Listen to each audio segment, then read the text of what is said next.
guys, this is Andrew, or Feel No Pain, and today I'm going to be doing a review on Speedrunners. I actually already did a video on this. It was kind of a ragey first impressions let's play sort of thing, but I've actually played a few hours of it now with friends. In this video, I'm against bots because I didn't want all the voice chat and sort of extra nonsense sound in the video. I even actually turned off the music just because I couldn't get it low enough not to be obnoxious. But for the sake of this video, it's good music, but, you know, still probably got to hear me. Anyway, Speedrunners is a great little game, really easy on the computer, so you can pretty much run it with whatever you've got. It only requires Windows XP or newer, a 1 gigahertz processor, and 1 gigabyte of RAM. They even on Steam recommend that you have a dedicated video card instead of an onboard one. But if you see the video I did earlier, the sort of ragey one, my wife was playing with us, and she's got an onboard video card on her laptop, and it ran just fine. Also, the other thing that I guess is worth noting, that it works well with an Xbox controller. I played with one of my friend's brothers the other day, and he said he was using an Xbox controller and was keeping up just fine. So if that's something you use for your PC gaming and you prefer that to keyboard controls, I guess it works extremely well. I haven't tried it myself, but I will take the word of the reviewers from Steam and my buddy's brother, and say that that works pretty well. Then didn't read anything bad about it. I guess there's some things about this game that might put people off, other than the fact that it basically makes you just hate your friend's guts for screwing you over constantly.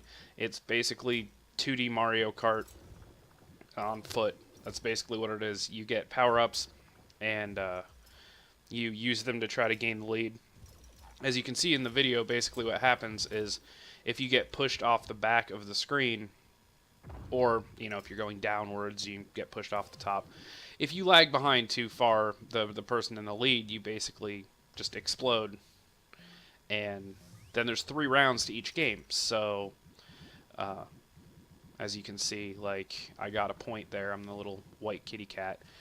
And there's 3 rounds to each game. So, if you win all 3, that's the end of that map. You can start another. You can choose a different map. You can add players, remove players. It's a pretty good. It's a pretty easy to use setup, which is nice. I hate games that have sort of 8 million menus and it's impossible to figure out. But this one works really well. Just kind of drop in, drop out with friends. You can even find random people online, which is really cool. But there are a couple downsides that might put people off, as I said. One of which is it's still in beta. That comes through a little bit. I believe later on in the video you actually get to see that, because I believe there's one point where technically, as far as the map goes, I was ahead. I took kind of a side path and used a little boost area which would have put me farther ahead, but it actually killed me because I was off the left side of the screen, even though I was like literally a second later I would have been a good bit ahead of the next person. So there's little things like that. It's not a big deal. I'm sure it's stuff they're still smoothing out, but it's kind of okay. If you're doing single player against bots, it's pretty annoying. That actually frustrated me a little. But when you're playing with your friends, it's not too bad, because kind of the entire purpose is to just, screw each other over and win. So when something like that happens, it's a little infuriating, but it just gives you that extra sort of push to, well, I'll get you next round, or I'll get you next game, and that's what keeps it fun. I mean, God knows that's why there have been like 6 million Mario Kart games, and plenty of others just like it. Yeah, as you can see just there, I was actually ahead of some people, but I flew off the top of the map. So it's a very smooth game, especially for a beta. It runs extremely well. There aren't like weird hiccups or anything. The only thing I would say is if you're playing with friends, it's definitely probably a good idea to have good internet, because we experience, the more people we put on, we've played with 3 people so far. Myself, my friend James, and his brother, and, well, once again with myself, my friend James, and my wife. And when that happens, there can be a little bit of lag. It's not too severe and it's not too common, But when it happens, obviously, it's a little frustrating because, well, it's a fast-paced game, and you lag behind a little bit, and that's pretty much the end of the round for you.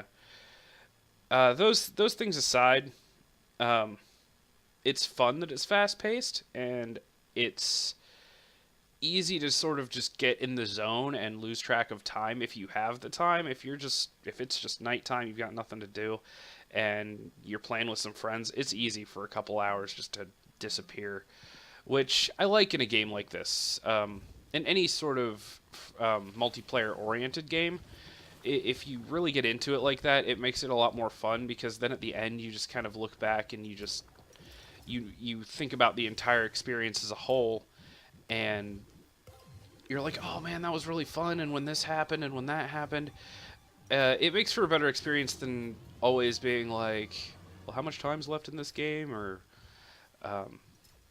stuff like that. It's getting really deep into it and just getting super focused just kind of makes it more enjoyable with stuff like this. So I do like that about it, and it's definitely good for that. That's kind of all I have. It's sort of a mixed bag. Like I said, it's in beta, so there's a couple little annoying things, but overall I would say it's not enough to make it to consider it anything but a really good game. Every game's got problems, nothing's flawless, and I'm actually excited for if and when this comes out of beta, what they do with it. Like currently there's about a dozen maps you can play, and they ever since I got it, which was only a couple weeks ago, they've actually already updated it and added a new map, and I'm kind of interested to see how polished it gets. But for the time being, for a beta, it's extremely good quality. As far as the cost of it goes, it's affordable. It's definitely affordable. If you and a bunch of your friends each want to buy it separately, it's $9.99 on Steam. Or if you wanted to buy the package deal and then send a bunch to your friends, or have one person buy them and everyone pay them back or something like that, it's $29.99 for 4 copies of the game that you can gift. So that's basically a full group of people to play with right there if you already have people want to play. And that's basically getting one free. It's buy 3, get 1 free. That's pretty common for Steam. They have the 4-pack deal, and it's usually 4 for the price of 3. But that'll save a little money. And if you want to do that and have everyone pay you back, it's only $7.50 each. So that's not bad at all.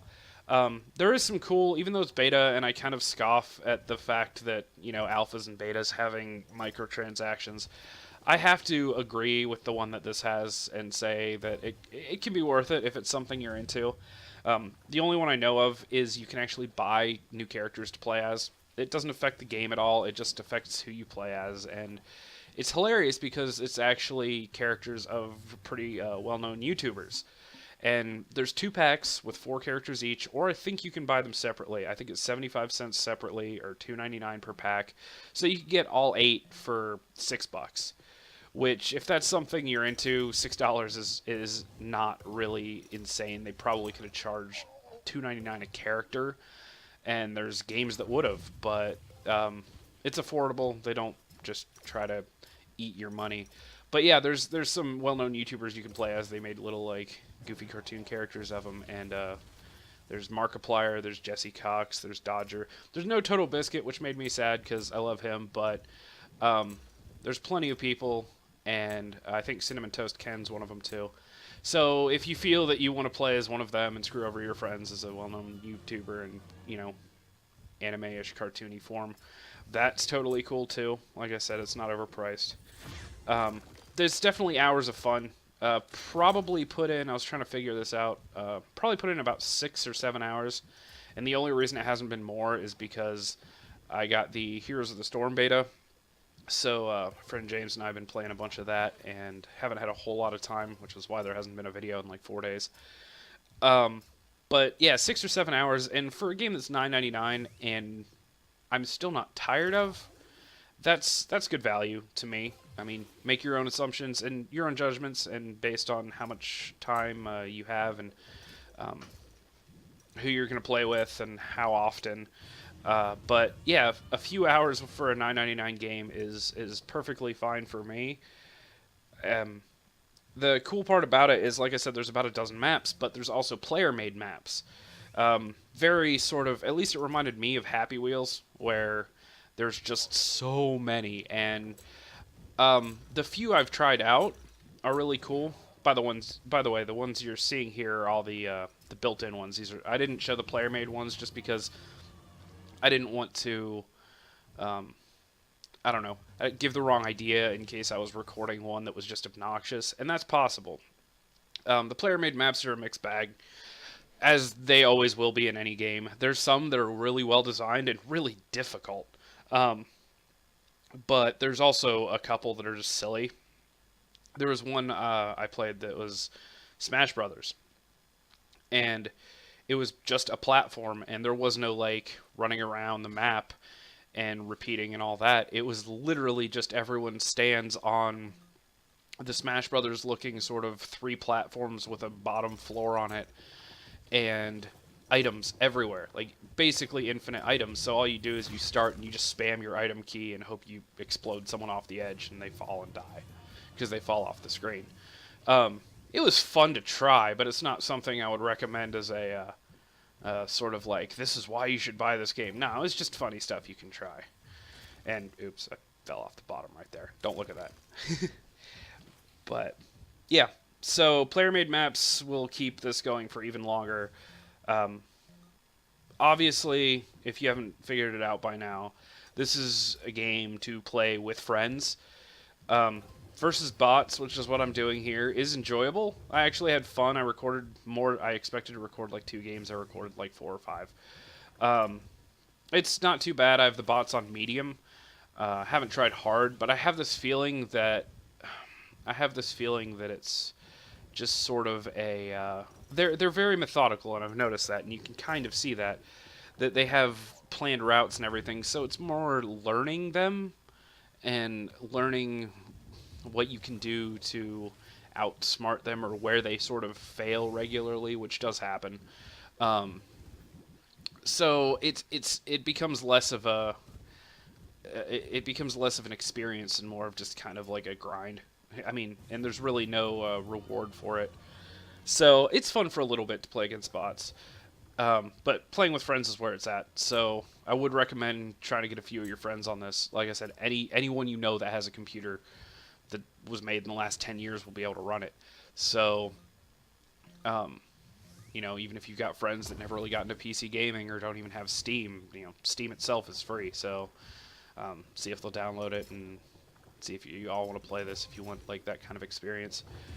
But there is a single player game, and I don't know if it's going to eventually be more, but right now it's very basic because it's in beta. I'm assuming because it's in beta. It's 15 maps where you basically just have to run to the end before the timer ends and the bomb goes off, and then at the end of each there's a boss map where there's just something chasing you and you have to outrun it. They're really fun. They're really well made, and I kind of hope for the final release that they expand on that and create a lot more to it.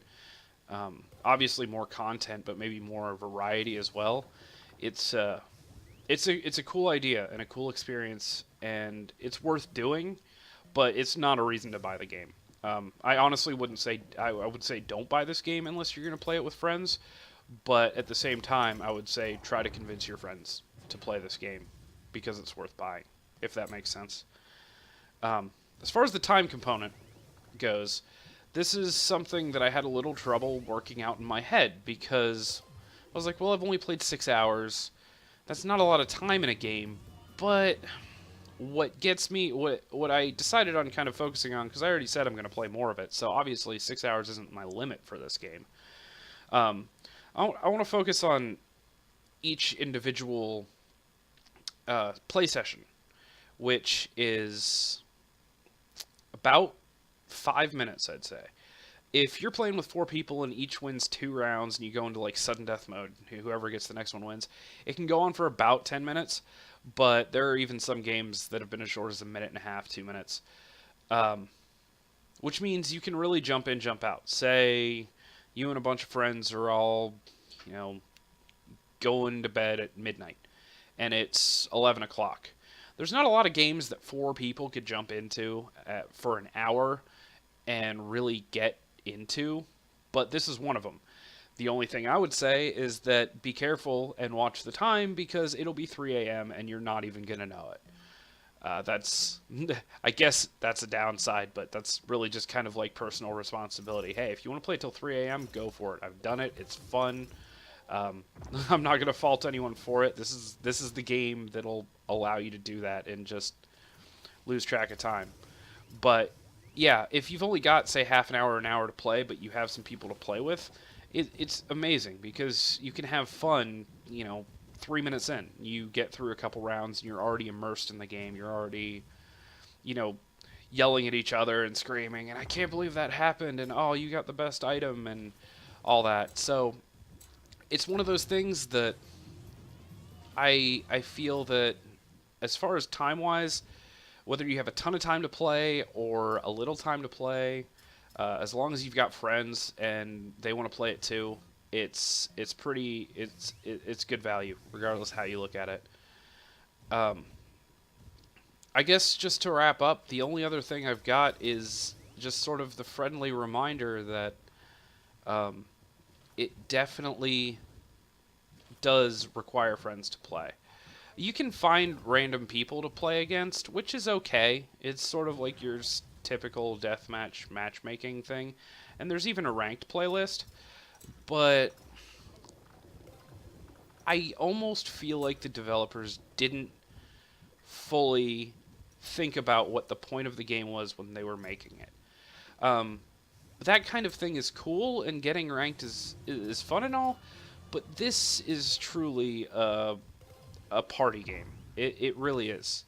I'll say Mario Kart again because the feel you get of playing this with friends is just kind of, there's nothing like it. And playing it with random people doesn't give you that same sort of like, oh, I know you for real, so I'm gonna get you. And there's that feeling of playing with friends, that sort of like personal touch to it that makes it so much more fun and aggravating and enjoyable when you win, and enjoyable when you screw someone over with an item or something. Just the fact that they're going to do it to you, and that 3 days from now when you see them in person, you're going to be like, oh, that game of Speedrunners, I can't believe you got me. And that's exactly what it does. It's social. It's social and it's fantastic, and for the price and on PC, I don't think there's really anything like it. I don't think there's anything that compares, and I don't think there's anything that feels quite as good and quite as connects you quite as well with people. So that's my review. There are, if you're not into betas, if you're not willing to deal with just a little bit of optimization issues at times with I'm guessing it's the netcode that causes the lag. And because I couldn't figure out any reason that it was happening specifically. But yeah, if you don't mind a few problems that every beta has, but you're willing to spend hours and hours having a good time with friends, this is definitely the game for you. So I'm going to leave it there, and you guys all have a great day, and I'll see you in the next video.